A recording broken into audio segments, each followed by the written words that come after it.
the night of the haunted mansion. It was around 11 p.m. Anjali and her friends were driving along a desolate road.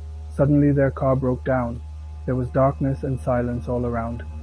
There was no sign of civilization in sight. Just then, Anjali noticed an old, dilapidated mansion by the roadside.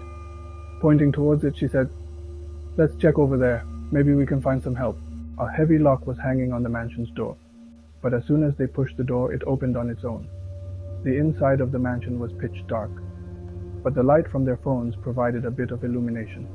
They stepped inside and cautiously looked around. Every corner was filled with cobwebs, broken furniture, and old paintings hanging on the walls. Suddenly, they heard strange whispers coming from the walls of the mansion. "Who's there?" Anjali gathered her courage and asked. There was no response, but the whispers grew louder. Their courage started to waver, but they thought it might just be their imagination. Suddenly, a shadow appeared on an old staircase. The shadow slowly descended the stairs. Anjali and her friend's hearts started pounding. They turned to run, but the door shut on its own.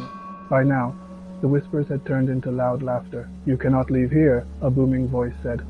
Anjali and her friends looked at each other, their faces clearly showing fear.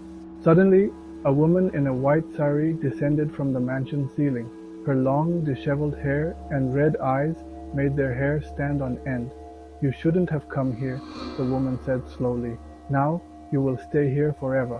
Anjali tried with all her might to open the door, but it wouldn't budge. They started screaming and shouting, but there was no response from outside. The woman slowly advanced towards them. With each step she took, the light inside the mansion grew dimmer. Finally, the woman came close to Anjali and said, "This is my mansion, and now you are part of it." Anjali's vision blurred, and her friends also fainted. When they opened their eyes, they found themselves locked in an old room in the mansion. The same woman was staring at them from a window, her laughter still echoing. After that night, Anjali and her friends were never heard from again. It is said that if you pass by that mansion, you can still hear their screams.